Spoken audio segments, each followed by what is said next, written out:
Good late afternoon, early evening. My name is Nancy Watkins, and I am the director for the Educational Doctorate Program at Cal State Fullerton. And I would like to welcome you to a virtual educational research symposium. We are so proud of the work that our students and faculty in the EDD program do at Cal State Fullerton.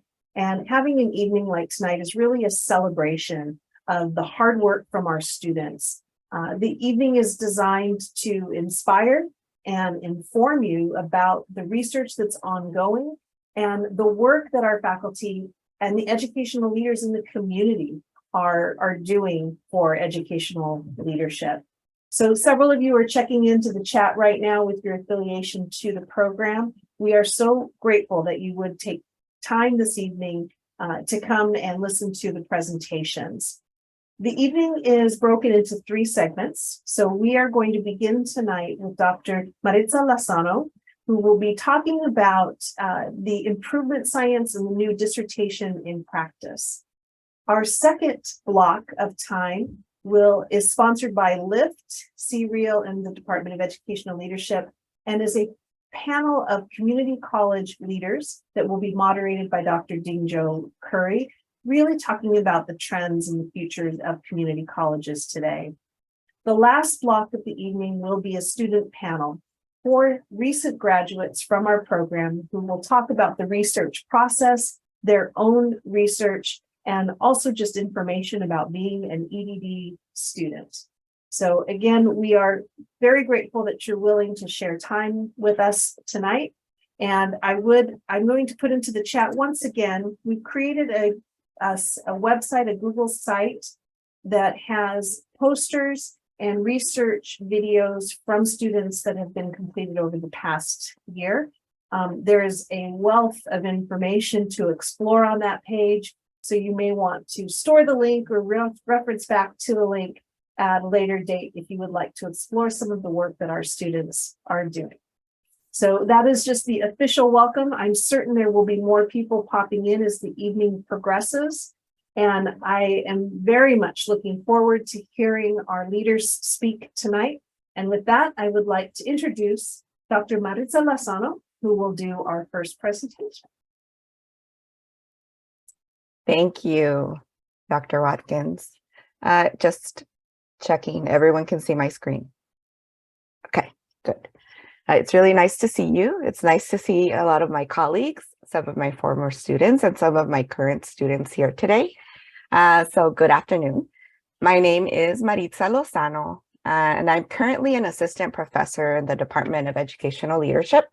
I teach in the Master's in Educational Administration credentialing program and in the EDD program on the P12 concentration. And like my fellow department faculty, I am deeply committed to engaging our candidates in learning experiences that prepare them to be the leaders that we need in education. And so I'm really proud, like Dr. Watkins said as well, of the work that we are doing to bring greater coherence and connection between theory, research, and practice. And so today I want to talk to you a little about the Doctorate of Education program. I'll talk a little bit about our orientation to change and the role that dissertations and practice play in the preparation of doctoral candidates as the next generation of leaders who will lead just, equitable, and inclusive educational systems. And so I'm going to go ahead and get started by putting what I hope is a provocative statement on the slides.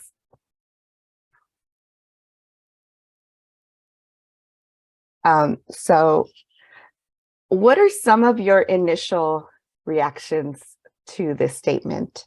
And if folks would please feel free to share in the chat, I'll go ahead and pause to allow a bit of time.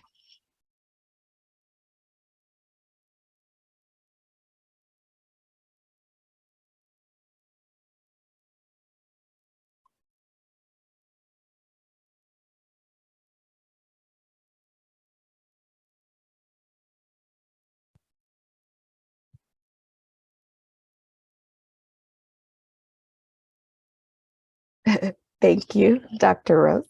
I agree. I'll give it a few more seconds.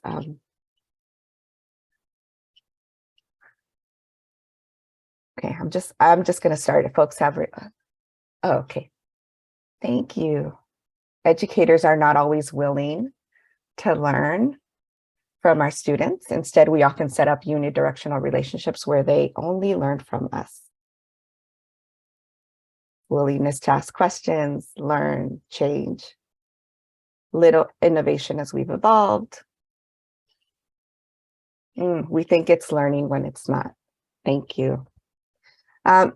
So yes, I think for a long time, right, we as a field have experienced a learning problem in education. And it's really ironic, right? We're in the business of learning, and at the very core, we have a learning problem. And so think of the kinds of problems and challenges that we face in education today, and how long as a field we've continued to grapple with the same challenges. And perhaps we have confidence in knowing that we are capable and that we can create schools and educational systems that work, that are just, that are inclusive and equitable. But yet knowing that we can do it is quite different from knowing how to do it. And what we often see, like some of my colleagues and folks who added in the chat, is that we're not learning from our mistakes, and we're also not learning from our successes. So that's the real problem, right? And so it's this inability that we have to connect our intentions, our ideas, to things that work, to ways in which we can move forward together.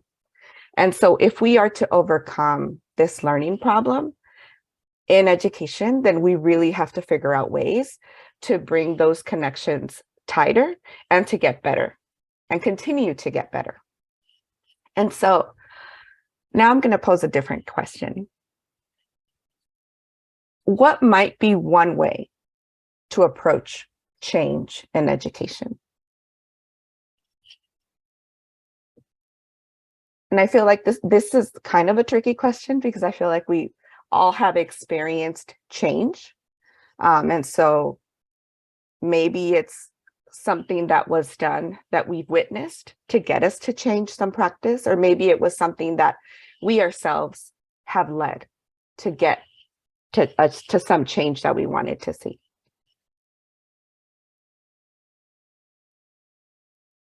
Is there anyone that wants to? You can either unmute yourself, or this is the interactive part of the presentation, and then I think it'll be me doing a lot of talking. But okay, who do we serve? Identify the problems. And so when something isn't working in our organizations, okay, we begin with an equity issue. Be willing to question the status quo. See, this is the group, the ideal group, right? Where we're starting with thinking about ways to be a little bit more innovative. And when I think about how in educational systems we have traditionally approached change, there's a couple of approaches, right? And so one might be to mandate something.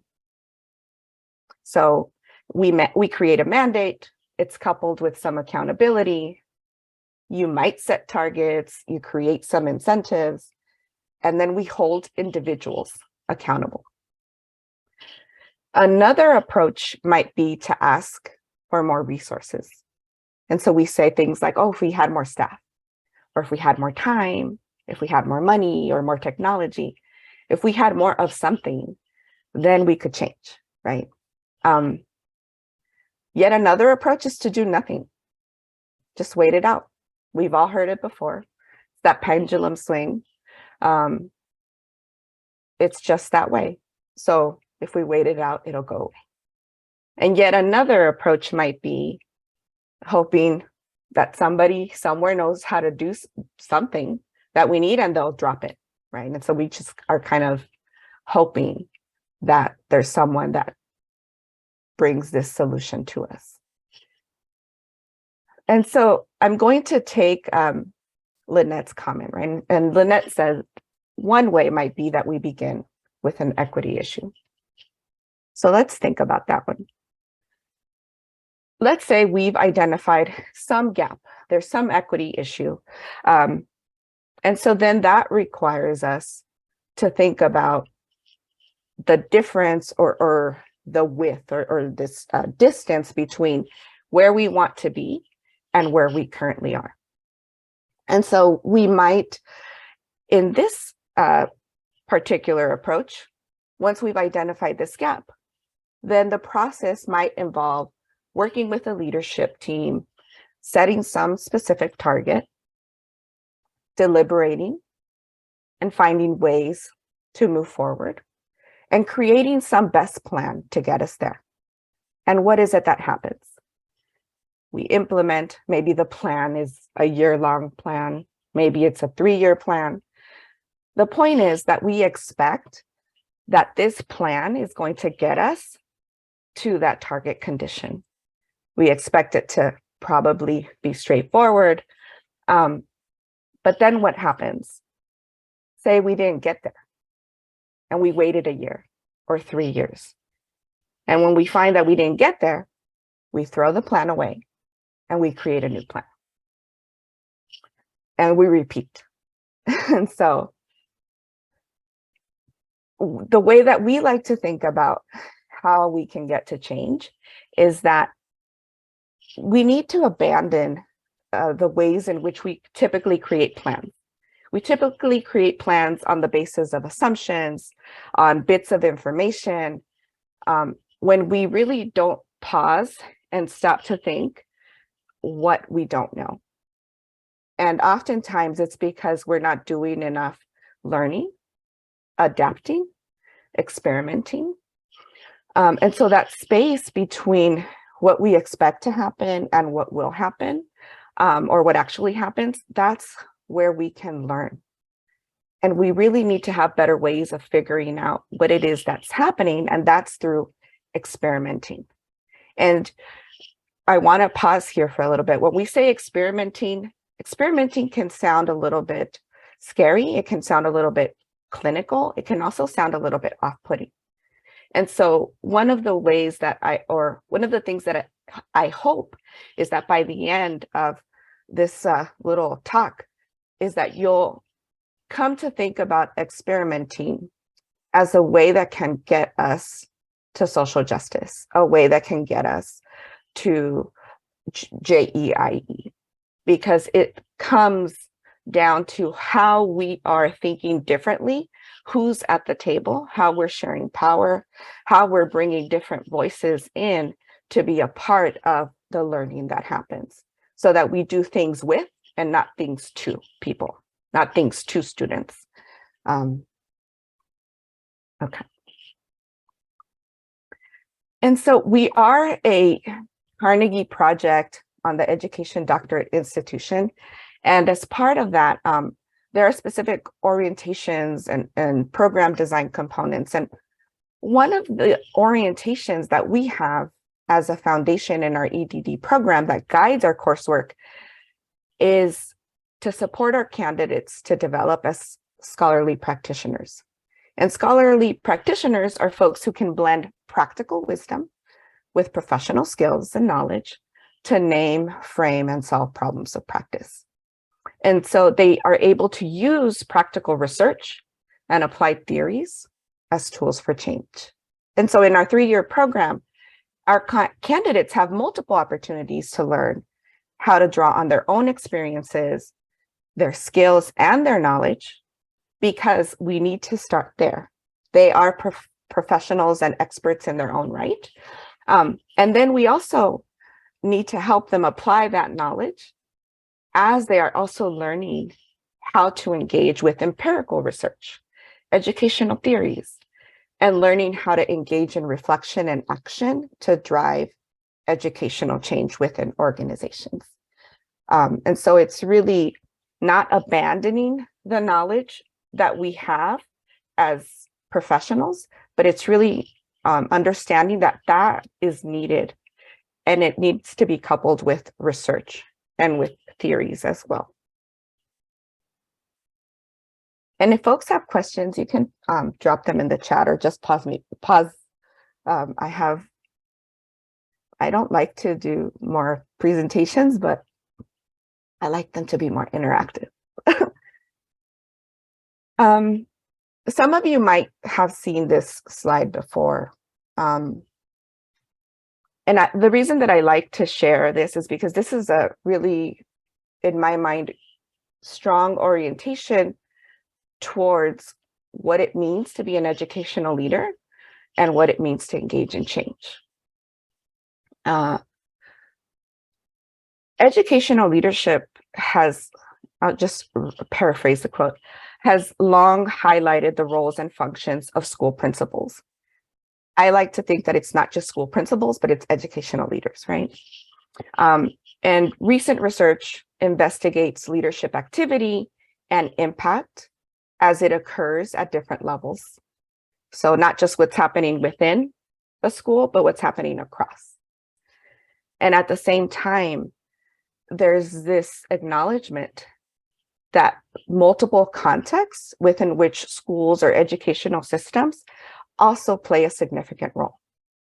And this is where I think we can fall short, because we don't pay attention to those multiple contexts. We don't pay attention to the things that are happening outside the school building, the things that are happening with families or with community partners, with the socio-political context. And so if we're not paying attention to those things, then we're really not being responsive in ways that matter. And we're also not being in service to our communities or the people that we're trying to serve. And so here I'm going to connect back to something that Allison said, right? How we learn from our students, how we learn from our educational partners, right? And so really thinking about educational leadership as not something that's unidirectional, but it's bidirectional. And this is important because this plays out in the organizational environments that we're preparing our candidates for. And so when we think about those multiple contexts, this is a little graphic that I created, and I think a lot pictorially. And so for me, it's really helpful to draw things out or to have models or frameworks. And so this is one way that I think we can think about the complexity that surrounds school, where we're constantly attending to interactions that happen in classrooms. We're attending to what's happening in the community, any pressing concerns that might be occurring. We should know about it in the building. We should also be paying attention how whatever it is that's happening is impacting students, how students are interacting with each other, also the interactions between adults in the building, between adults and students in the building, as well as the relationships that we have with families, as well as the relationships that we have with educational partners, right? And so the educational partners are not represented here, but they are also important because they have some impact over what happens in the school building. And we can just as easily replace the school here with a community college, with a four-year university. All of these are very much still a part of the institutional complexity that requires the attention of our ed leaders, as well as the know-how that we need to lead change. And so, but the complexity doesn't just end there, right? That's just one level. But there's also other levels to this complexity that we must attend to. There's also things like competition with whether we decide to go to public schools, private or charter. We can think of this as like trade schools, two-year colleges, four-year colleges, for-profit universities. And then there's also the organizational responses that we have to things like accountability mandates or standards, compliance, laws, etc., right? And so on and so on. And so in this way, when we think about the preparation of educational leaders, it's so important to think about learning as an ecosystem. And this is where we can draw on theory and then practical models, right? And so one model that we can draw on is Bronfenbrenner's ecological systems theory. But we can also draw on frameworks that present learning as an ecosystem, right? And this one, it comes from the Brookings Institute, but it's also adapted from something that was published by the Office of Elementary and Secondary Education. And so increasingly, we're seeing this shift in the field to thinking about educational systems from an ecological systems perspective. So really thinking about them as ecosystems. And so why am I telling you all of this, right? And thinking about our doctorate program. And it's because we're really trying, I think, to prepare educational leaders that can be adaptive and can function in complex systems. And that means that a unidirectional approach or a top-down approach is not the kind of next generation leader that we need, right? And that in and of itself is not new. But what is new, I think, is the increasing complexity, not just of the problems of practice that we're facing, but the increasing complexity of the environment in which things are unfolding. And I feel like we've been living that complexity the past 2 years, right? With how we've had to shift and adapt quickly. And so really these core capabilities that Peter Senge talks about are at the core of this shift that we're trying to see and that we're trying to prepare our educational doctorate students for. And so, and here I want to remind or share with folks the mission and vision that we have in our educational leadership department. And so in our EDD program, we have this mission that reflects our commitment to educational change, where with our partners, and partners is not specified, which means that it's pretty open, right? And who we can name and consider our partners.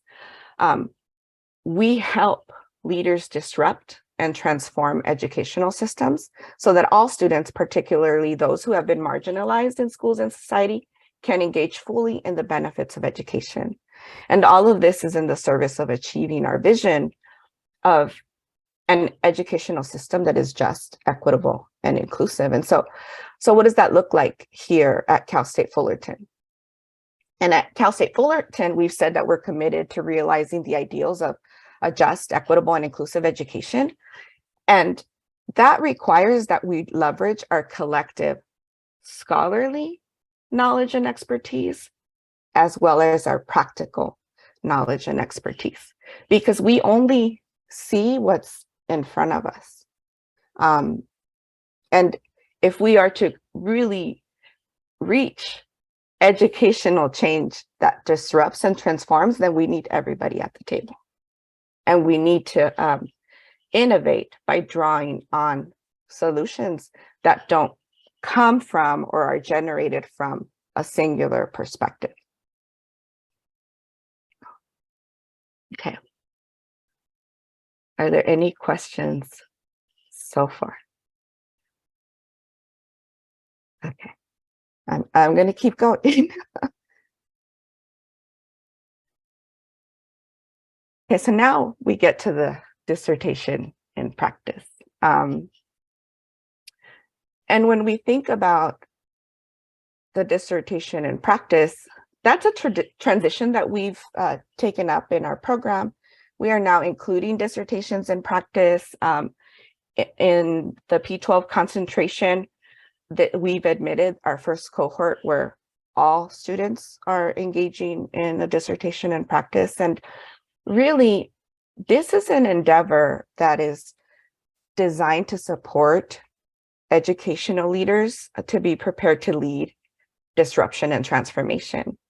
And so in the past, there's been a lot of discussion about the role of the dissertation in the EDD program. And in some cases, doctoral programs were treating the EDD dissertation as a PhD light, right? Really revealing the ways in which the EDD lacked its own identity, but also revealing the ways in which it wasn't necessarily preparing leaders who understood real problems and had the ability to take action and to make effective, lasting, and sustainable change. And so the result was having EDD programs who were unable to create educational impact in their organizations. And in this way, they were unable to really establish and leverage theory to practice, change practice, or challenge the status quo, which are things that we've said that we care about. They're written in our mission. They're in our College of Ed conceptual framework, right? And so the dissertation and practice requires students to engage in a dissertation that is a scholarly endeavor that impacts a complex problem of practice. And so what does that mean? Well, it means that the completion of that dissertation and practice requires students to have very specific knowledge, skills, and dispositions that impact a complex problem of practice. And this requires students to answer some of the following questions, right? They need knowledge of their organization or of their local context. And so for us, it's asking the question, well, how well does a candidate know their organization? What do they know about the system that gives rise to the problem that they're trying to research or trying to impact? We say often that every system is perfectly designed to get the results that it gets. And so if we're not happy with the outcomes that we're seeing, then it requires understanding the processes and the system that are currently shaping those outcomes. And it also requires our candidates to have an understanding of their own positionality and their role within their organization. And in this way, I think to also, Simon Sinek talks about what is your why. And so that's also what is their why? What is our candidate's why? But it will also require that they have some level of relational trust, because as I've been talking about, you can't do it alone, right? And then that's that last question. So how do you mobilize for change? And so over the course of the program, candidates engage in guided activities and consultations that support them in being able to answer these questions. And the goal is really that they spend time reflecting, connecting theory, research, and practice, and gaining clarity through their doctoral program, so that by the end of that second year, they have a very clear theory of improvement and a research design that will guide their dissertation and practice research, which would be in the fall of their third year that they would get that started. And so here's an example. This is something that we used, me and my co-instructor, Dr. Leila Garcia.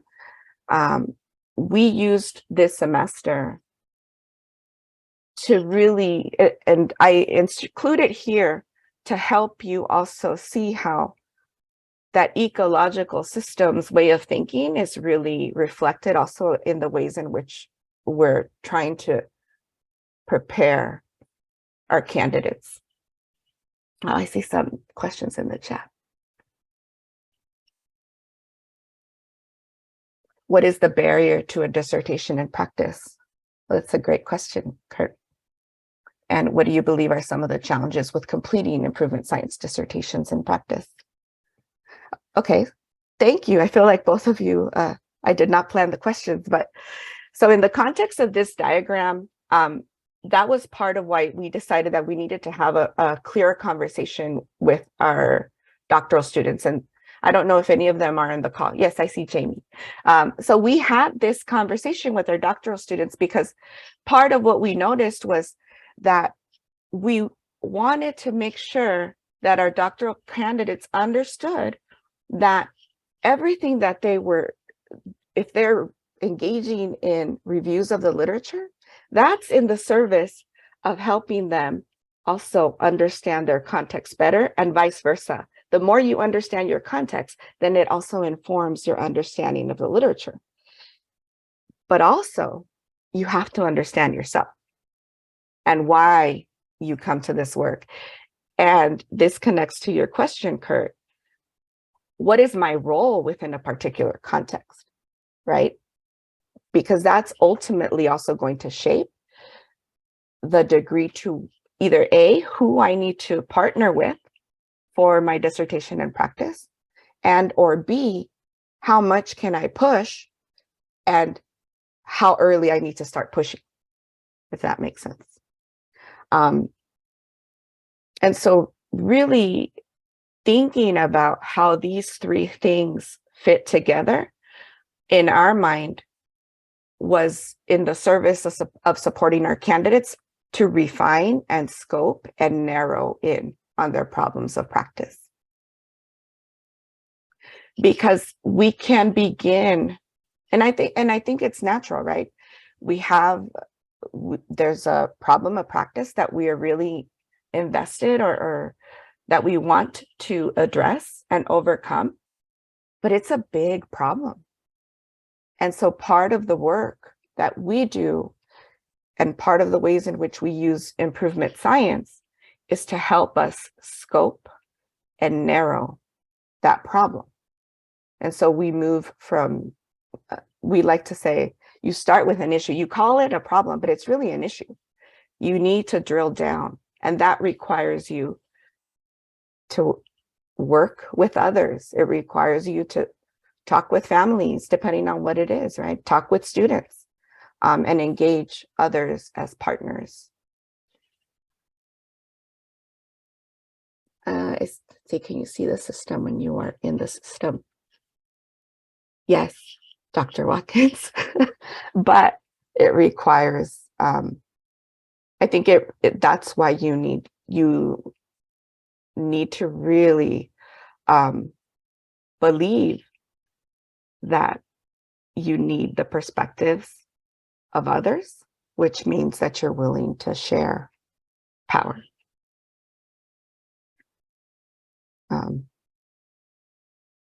Okay. I have, I can share some of the questions that we ask candidates if folks are interested. Let's see. Yeah, I'm going to go ahead to the next, because I feel like this is where we get to the scoping also. So it's this process, right? A consistent process of engaging in research, practice, and reflection. Research, practice, and reflection. I like to use a phrase that you're learning your way through, and I will say that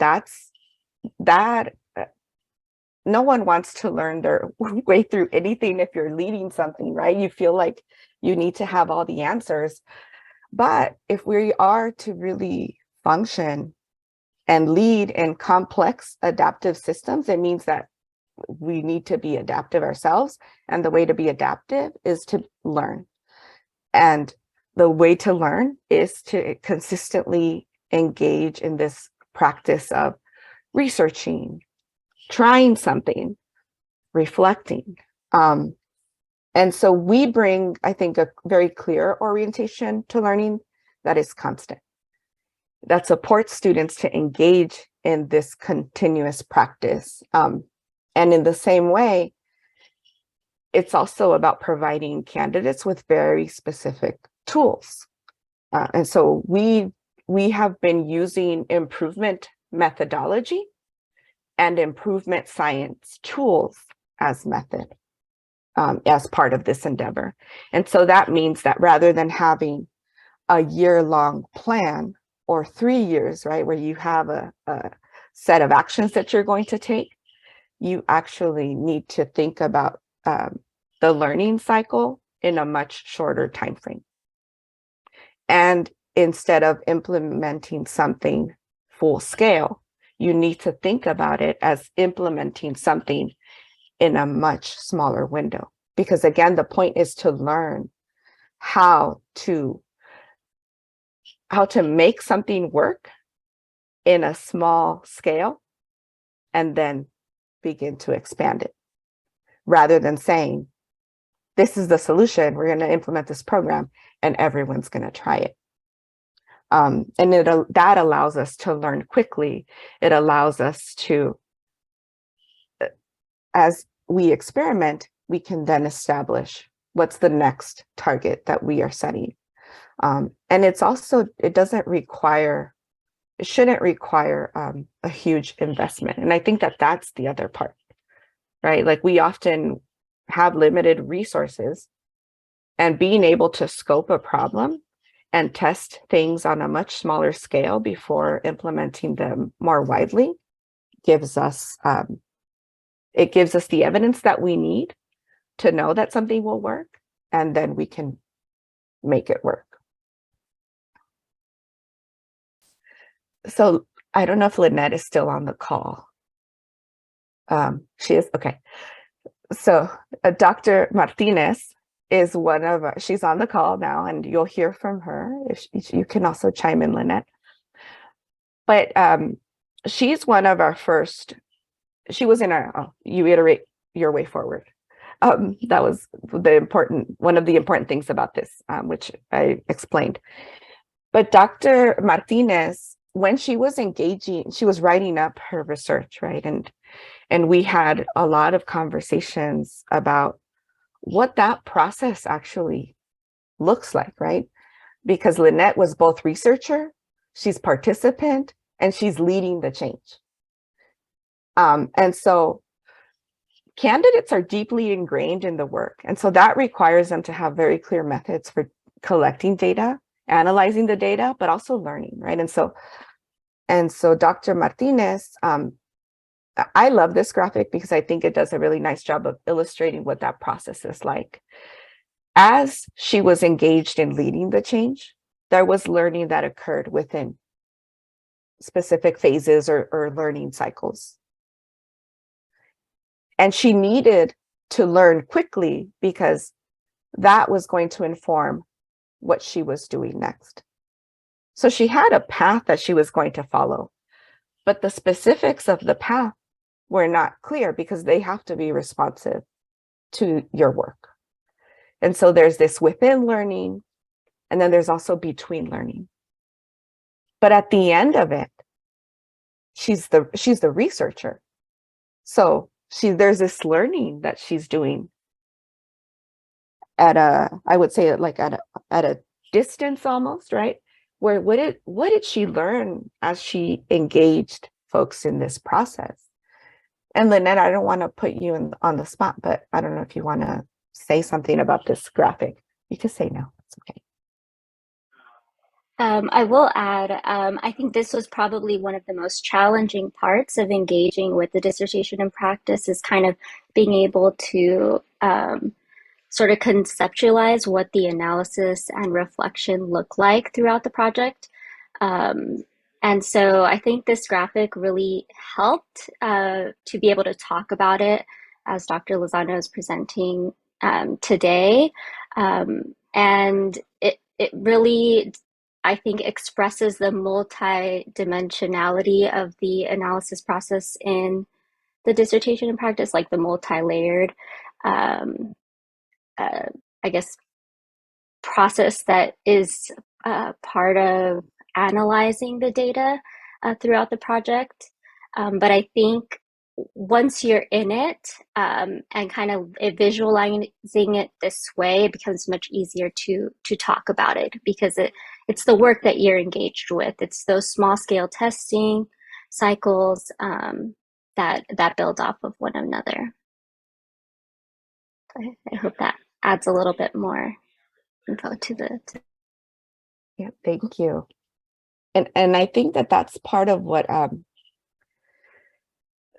feel like I spend a lot of time talking about that multi-level perspective, the complexity, et cetera. And part of it is also, it's in the service of the research process, right? And so I think sometimes people may think, oh, but because you're doing, right? You're doing the work. So how can you be the researcher? And that adds that complexity, because you are the researcher, but you're also the doer. And so being able to tease those apart, I think also offer candidates with the experience of being adaptive leaders that function in complex systems and have to take stock of learning at different points to inform future actions, right? And I think one of the things, so anyway, so I really like this graphic because I think it does a nice job of illustrating the learning that is occurring, the analysis that is occurring, and it's happening within, between, and across, right?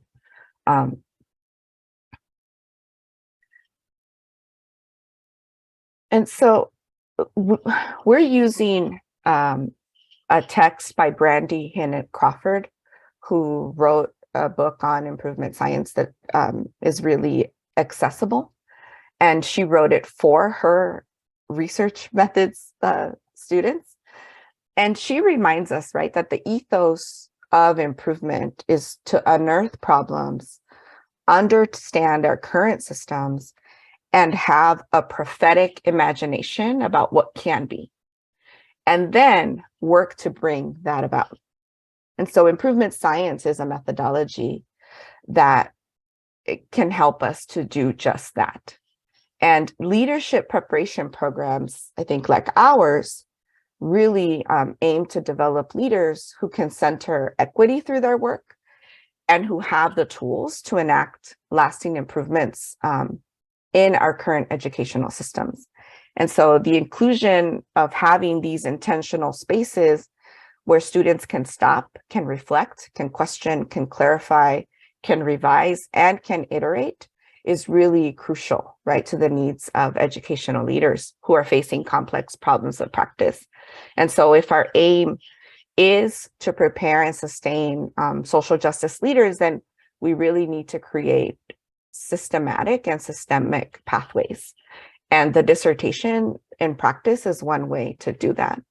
And I think it helps our candidates see that leaders need to see learning as reciprocal and necessary, and that they have to engage with students differently, with families, with communities, with organizations, as partner groups.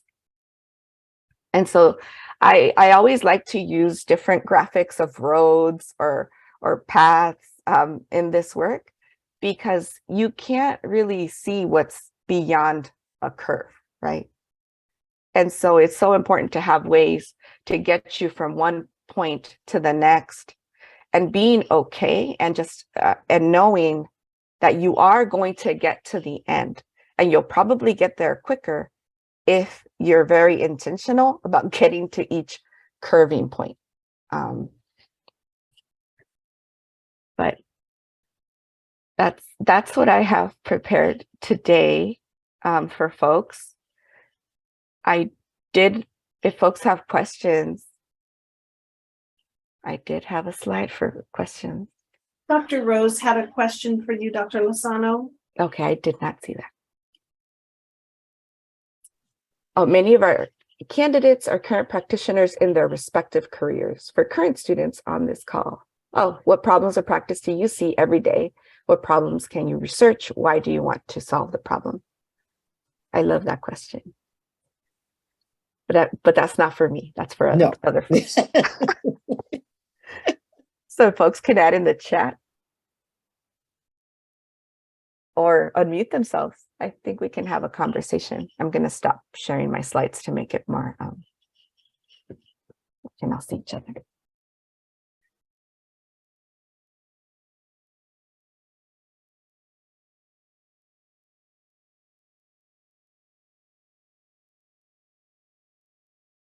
Mm.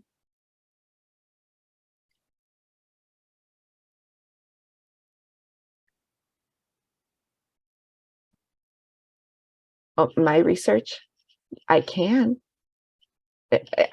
So if you don't know by now, improvements, like I live, breathe, and do improvement science. I teach with it. I really believe that it's the way to enact and get to social justice, because it requires us to acknowledge that we don't have the answers and that we really need to partner and work with the people that we say we want to serve in ways that are different. Which means we need to, if you ask, like I work a lot with kids or teachers, ask them what they need and they will tell you. Instead of us sitting right as a team and really trying to figure out what's the best solution for them. We don't need to figure it out. They will tell us what they need.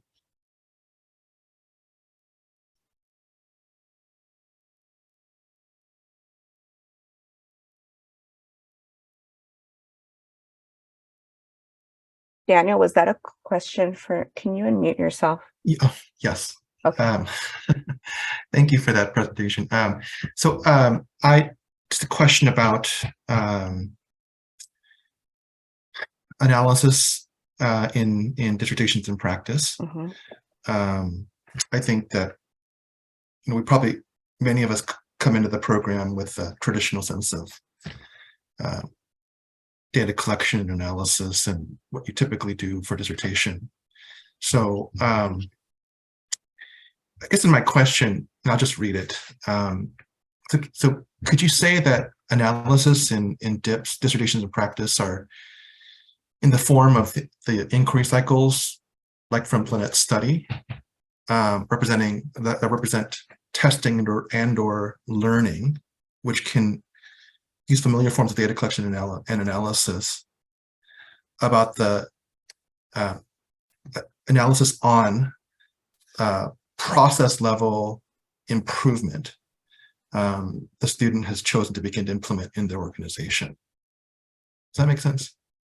Yeah, it makes me think. So one of the reasons that I like improvement science is because it's in the family of design-based research. And in design-based research, whoever is part of the design process, which usually involves researchers and practitioners, teachers, etc., and everyone has an expertise that they bring to the table. And it means that you're not implementing an intervention and doing a pre and post. What you're actually doing is developing some kind of idea for an intervention that you test and you refine. And so you're engaging continuously in this process of, well, what worked, what didn't, what can we improve for next time? And improvement science does that through the experimenting phase. And so rather than waiting till the end of implementing an intervention to see if it worked, you're actually trying to improve it and refine it to get it to a place that it's going to work anywhere. And so when I think about and you'll hear about the next study, I think later this afternoon. I didn't share it with you all because she can share her work herself, but her project, I'll just say she was focused on translanguaging assessment and working with teachers to implement translanguaging as part of their assessment, right? And so part of her work was learning how you do that with teachers. But part of her work is also very aim driven. she had a very specific goal of how many teachers she wanted to impact by when to do that thing, which was, I want them to use translanguaging as in when they're designing formative assessments and using them with students. And so her questions involved both how you get people to do that, how people learn to do that, but then she's also, as a researcher, is taking, I think, a more meta perspective in seeing all the moving pieces and how does one not orchestrate, but how does one set up the conditions to allow that and to enable that to happen so that that could then be translated to other settings. Did that answer your question? Yes. Dr. Lozano, I know we are wrapping up because of time, and I want to thank you for this. I know that there was a request of where we can find and review dissertations in practice. And then also Paula mentioned the problem of practice of student voice and how student voice is portrayed. So I know that we are going to kind of wrap, but if you would like to address both of those quickly, then we'll. Okay, so the first one was where to find dissertations in practice. Well, we have some from our own students, right, that you can now find. And I think that those are linked in the EDD community site. And if not, they are linked. And then to Paola's question, the problem of practice of student voice. So that's interesting because one of our current second-year doctoral students is working on how to be more inclusive and actually not just hear student voice, but how to make them partners in the design of lessons. And I would say that that is something that I see as a problem of practice, but it's something that a lot of people are taking up, right? And how do we work with students? And in that forecasting class that we're teaching now, a lot of the readings focused on how to bring in the voices of students and others who we typically don't hear from into our educational systems. Okay, and I'll stop there. Thank you so much.